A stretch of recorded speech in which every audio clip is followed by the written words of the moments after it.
Hello hidden. तो आज की इस वीडियो में आज मैं कक्षा 9वीं वाले विद्यार्थियों को अध्याय 2 को पढ़ाने वाला हूँ, गणित का।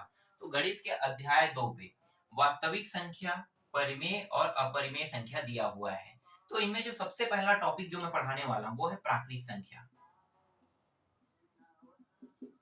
ये प्राकृत संख्या क्या होता है? तो प्राकृत संख्या जो होता है वो एक से शुरू होता है। एक, दो, तीन, चार, पांच, छह, इस तरीके से ये कहां तक जाएगा? अनंत तक के जाएगा। तो प्राकृत संख्या का जो स्टार्टिंग नंबर है वो एक है और सभी के सभी प्लस में होते हैं। ठीक है, सभी के सभी किसमें होते हैं? प्लस बस में रहेगा।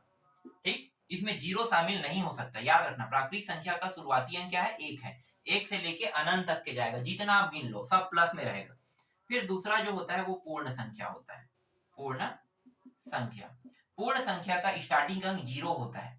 ठीक है, जीरो के बाद जितने भी प्राकृतिक संख्या में नंबर है उन सबको ले लेंगे। पांच, छह, इस तरीके से ये भी अनंत तक के जाएगा। ठीक है, इस तरीके से अनंत तक के चला जाए। इसके बाद तीसरा होता है पूर्णांक संख्या।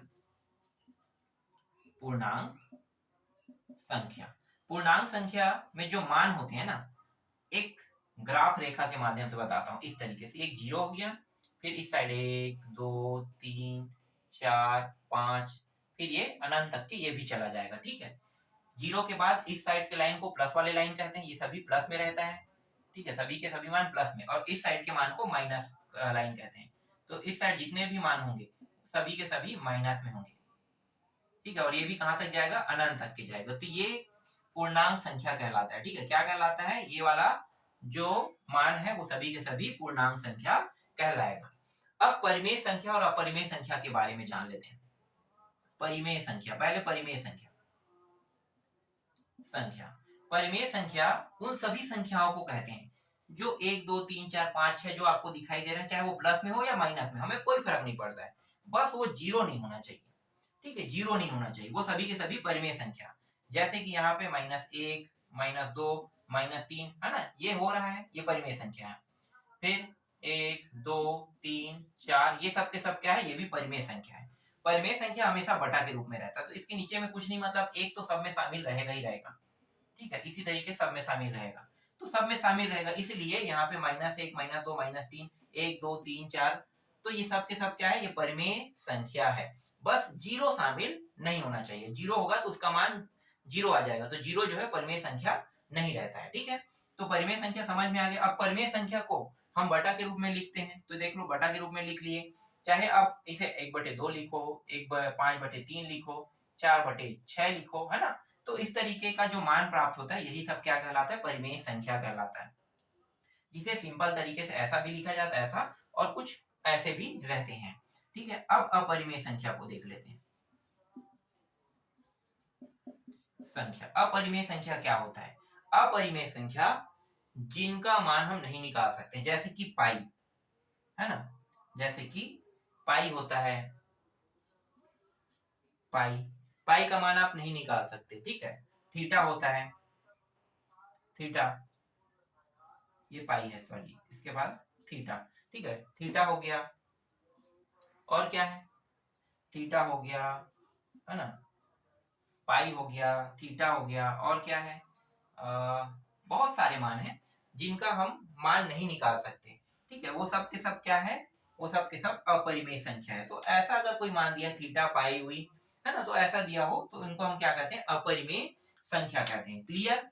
तो मैंने अभी आपको प्राकृतिक संख्या, पूर्ण संख्या, पूर्णांक संख्या, परिमेय संख्या, अपरिमेय संख्या, इन सभी के बारे में मैंने आपको थोड़ा थोड़ा करके बता दिया है। अब प्रश्न जो है इनसे कुछ संबंधित रहेगा, तो उन्हीं प्रश्नों को अब हल करना है। तो डायरेक्ट अब उदाहरण के प्रश्नों पे चलते हैं। ठीक है, जोड़ना, घटाना, गुणा, भाग तो बताने की जरूरत नहीं है, वो तो आप लोगों को आता ही है। तो सीधा प्रश्न, कौन सा प्रश्न है? उदाहरण के, है ना। उदाहरण के प्रश्न क्रमांक पे चलते हैं। तो उदाहरण का पहला प्रश्न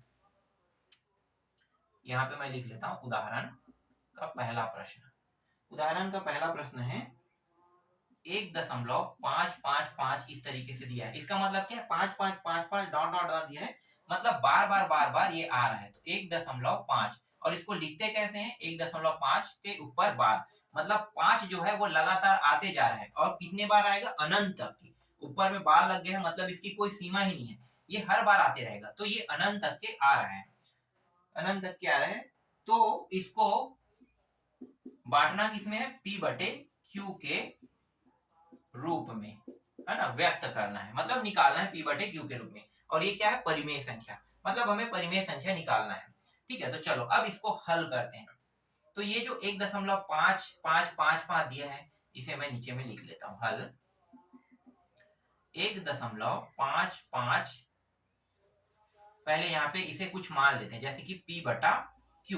ठीक है, p बटे q इसे मान लेते हैं और 1.555 इस तरीके से इसे लिख लेते हैं। ठीक है, अब ये जो 1.5 है इसे मुझे अंदर लेना है, 1.5 बस को अंदर लेना है।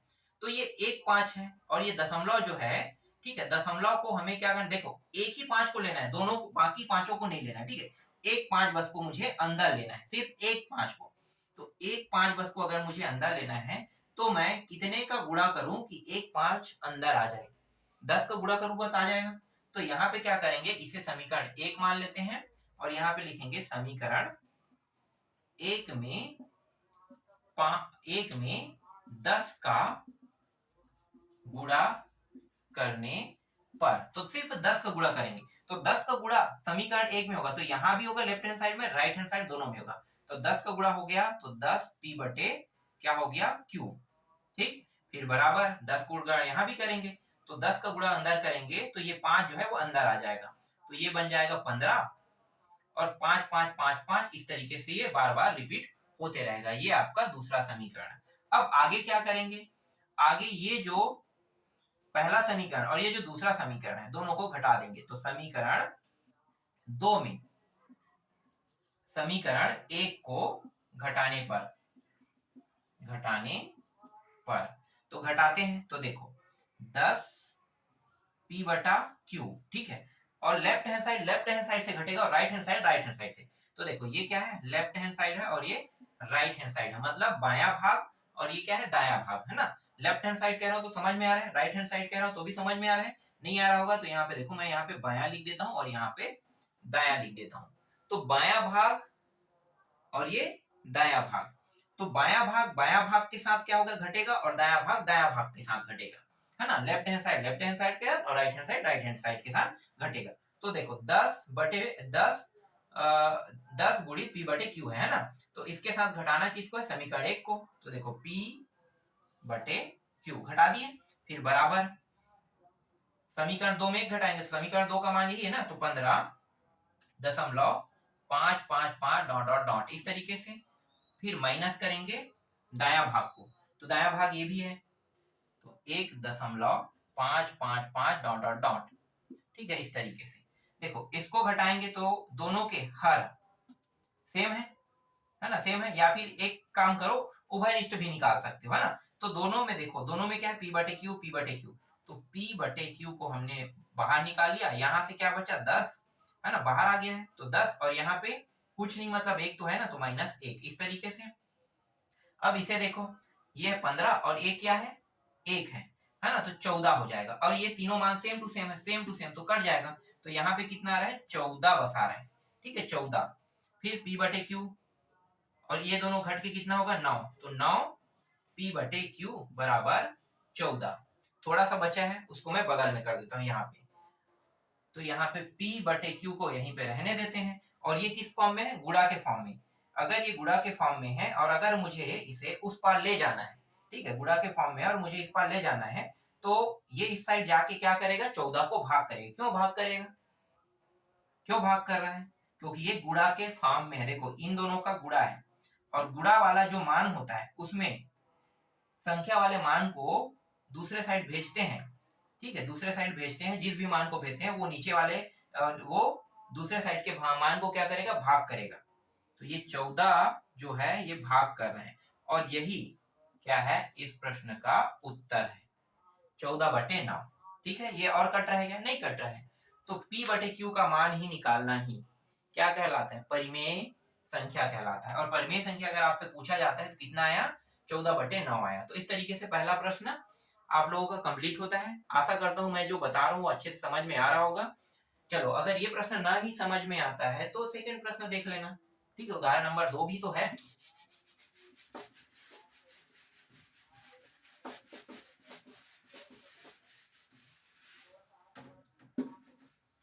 उदाहरण नंबर 2। उदाहरण नंबर 2 में प्रश्न कौन सा है? 7.3 456। ठीक है, इसको भी P बटे Q के रूप में व्यक्त करना है और इसके ऊपर बार लगा है। इसका मतलब क्या है? अगर इसे सही से लिखा जाए, है ना, तो P बटे Q इस तरीके से लिख लेते हैं, P बटे Q। ठीक है, हल करते हैं, हल P बटे Q। फिर 7.3।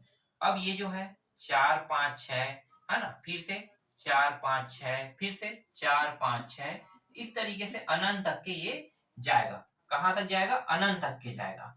अब देखो यहाँ पे 34 जो संख्या है, ठीक है, 3 और 4, इसे मुझे इस साइड में लाना है। बाकी संख्या तो बार बार रिपीट हो रहा है। देखो ये 5 6 4 5 6 कहाँ पे है?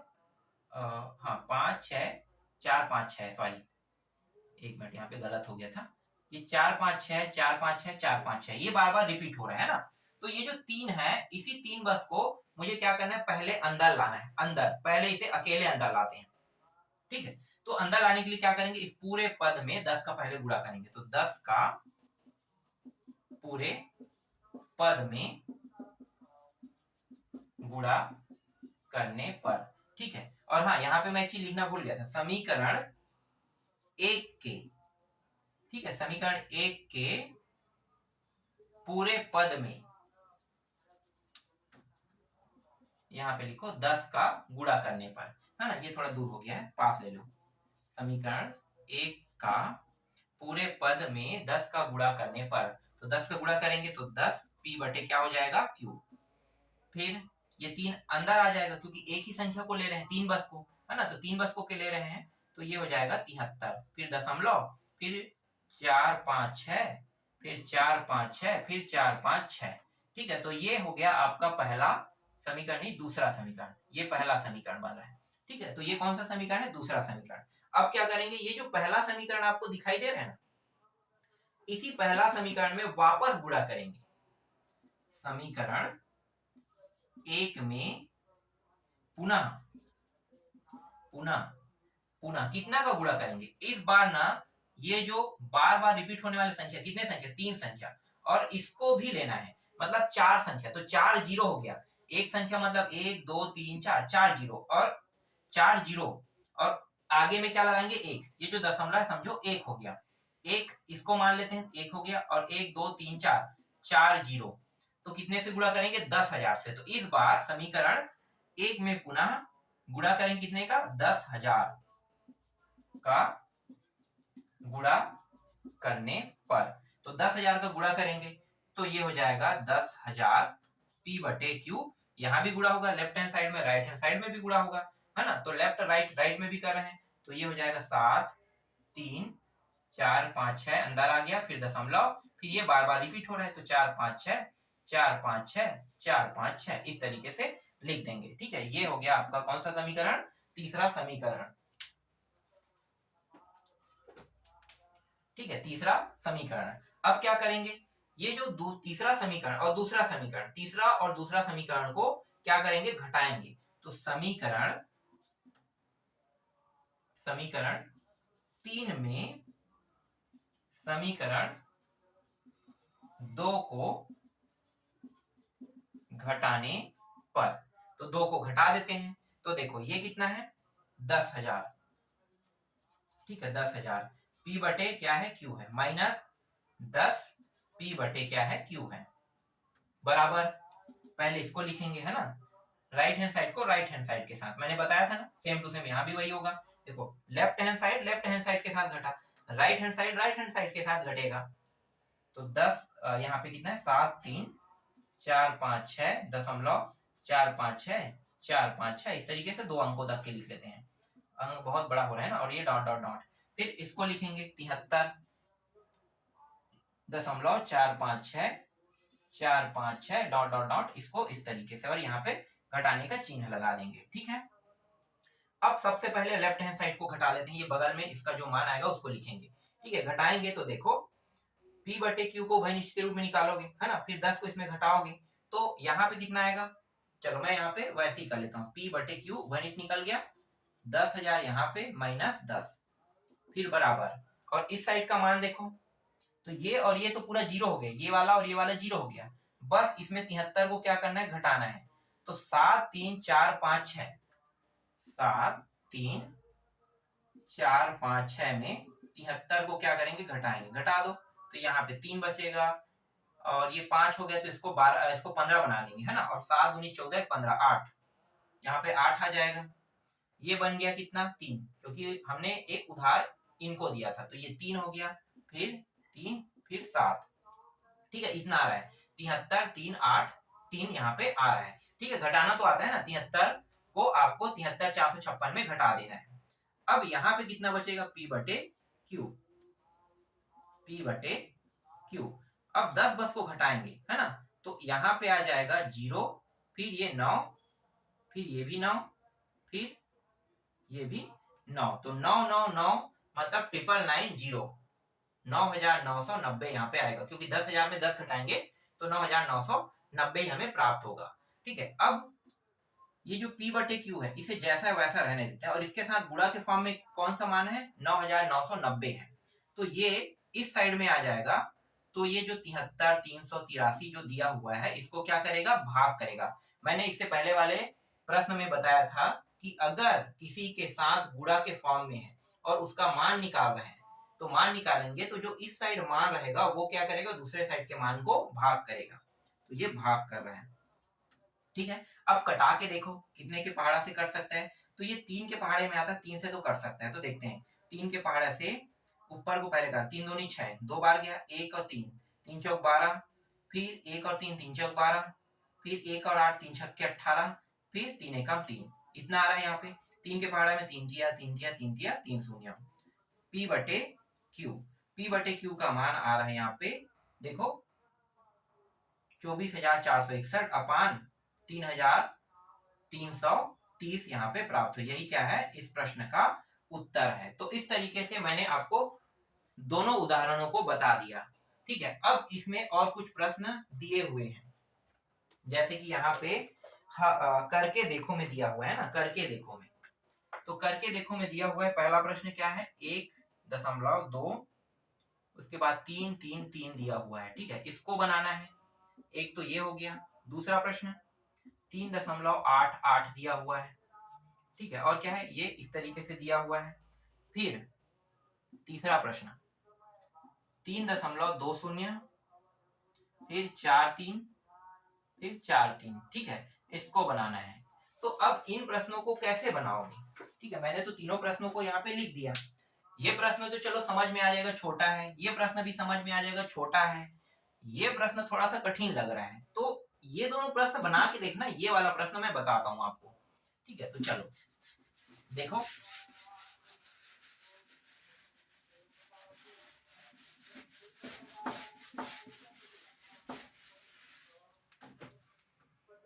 तीसरा प्रश्न फटाफट बनाते हैं, P बटे Q रख लेते हैं, कितना है यहाँ पे 3.20 4 3 4 3, ठीक है। देखो ये बार बार रिपीट होने वाले अंक है, तो बार बार रिपीट होने वाले अंक है, तो हमें क्या करना है, इसे कुछ नहीं करना है, पहले सबसे पहले जो रिपीट नहीं हो रहा है ना, ये अंक रिपीट नहीं हो रहा है, इसको अंदर लाना है। तो अंदर लाने के लिए कितने का गुणा करना पड़ेगा, देखो ये 2 और 0, 2 अंक है, 2 अंक है मतलब 2 जीरो, तो एक यहाँ पे लगा देंगे, 2 जीरो मतलब 100, तो 100 का सीधा गुणा कर दो, P बटे Q, मैं थोड़ा फास्ट बता रहा हूँ, ठीक है। 100 को गुणा कर देंगे तो ये हो जाए 320, फिर 43, फिर 43, ये आगे बार बार रिपीट होने वाले अंक, फिर डॉट डॉट डॉट, तो ये आपका कौन सा समीकरण बन गया, पहला समीकरण, ठीक है। यहाँ पे मैंने इसे समीकरण नहीं माना, सीधा यहीं पे समीकरण मान लेता हूँ, ठीक है, ये पहला मान लो, चलो कोई बात नहीं, इसे दूसरा कर दो, ठीक है। अब क्या करेंगे, अब ये जो पहला समीकरण है, इसमें देखो 2 अंक यहाँ पे और 2 अंक यहाँ पे, अब जो रिपीट हो रहा है उनका 2 अंक को भी लेना है, तो 2 अंक यहाँ पे और 2 अंक यहाँ पे, तो दोनों अंकों, तो मतलब एक 2 शून्य और इसका भी 2 शून्य, 4 शून्य और एक आगे में लिख देना, कितना हो गया 10,000, तो इस बार कितने से गुणा करेंगे, 10,000 से, तो P बटे Q समीकरण 1 को 10,000 से गुणा कर दो, 320 4 3, फिर 4 3 4 3 डॉट डॉट डॉट, इस तरीके से ये तीसरा समीकरण हो गया। अब क्या करेंगे, घटा देंगे, समीकरण 3 में समीकरण 2 को घटा दो, तो ये घटाने पर P बटे Q बाहर आ जाएगा, है ना, क्योंकि दोनों में घनिष्ठ के रूप में, ये 10,000 माइनस 100, फिर ये 32,043, फिर 4 3 4 3, ठीक है, और घटाएंगे इसको भी तो ये हो जाएगा 320.4343 डॉट डॉट डॉट इस तरीके से। इसको घटाते हैं तो ये आ जाएगा 0 0 फिर 9 और 9, ठीक है, 9900 यहाँ पे आएगा पी बटे क्यू के साथ गुड़ा रहेगा, ठीक है। 100 बस को क्या किया, घटाए हैं, तो इतना ही तो आएगा ना। अब इसको घटा लेते हैं तो देखो ये वाला मान दशमलव पॉइंट में था, सबका सब क्या हो गया, जीरो हो गया, बचा क्या 320 और ये वाला मान बस बचा है, तो इसको घटाएंगे तो 320 को घटाएंगे इतने 32,043 में, तो ये 320 घटा दो तो ये 3 आ गया, 1 आ गया, यहाँ पे ये कितना है 10 में 3 गया तो 7, एक उधारी लिए थे इससे तो ये 1 हो गया, 1 और ये 3, इतना आ रहा है, ठीक है। अब क्या करेंगे, पी बटे क्यू को यहीं पे रहने देते हैं, अब इसको उस पार ले जाते हैं, 3 1 7 1 3, तो ये 9 9 0 0। देखो 3 के पहाड़ा से अगर कट रहा है तो इसको कटा दें, पहले ऊपर कटा दो, 3 एकम 3, 3 शून्य, 3 छक्के 18 और 18 के बाद एक मिनट, 3 एकम 3, 3 शून्य 15 होगा, सॉरी 2 और 1 3 37, हाँ 3 के पहाड़े में कट रहा है तो कटा देते हैं, 3 एकम 3, 3 शून्य 3 पंचे 15, 2 और 1 3 7 21, फिर 3 एकम कट गया, 3 थिया 3 थिया 3 शून्य 3 शून्य, और कट रहेगा 3 के पहाड़ा से, देखते हैं, 3 थिया 9, 1 3 पंचे, फिर 3 दूनी, फिर 1 1 नहीं कटेगा, तो यही क्या होगा, यही इस प्रश्न का उत्तर होगा। मतलब पी बटे क्यू का मान कितना आया, 10,571 अपान 3,300 जो है वो हमें यहाँ पे प्राप्त हो रहा है। तो इस तरीके से मैंने आपको उदाहरण के 2 प्रश्न और एक हल करके देखो में से एक को मैंने बता दिया जो देखने में बहुत ज्यादा कठिन लग रहा था, तो उस प्रश्न को कैसे बनाना है इसको भी मैं बता दिया। अब ये जो पहला और दूसरा है इनको आप लोग खुद बना के देखना, फिर मैं प्रश्नावली के प्रश्नों को नेक्स्ट वीडियो में बताऊंगा।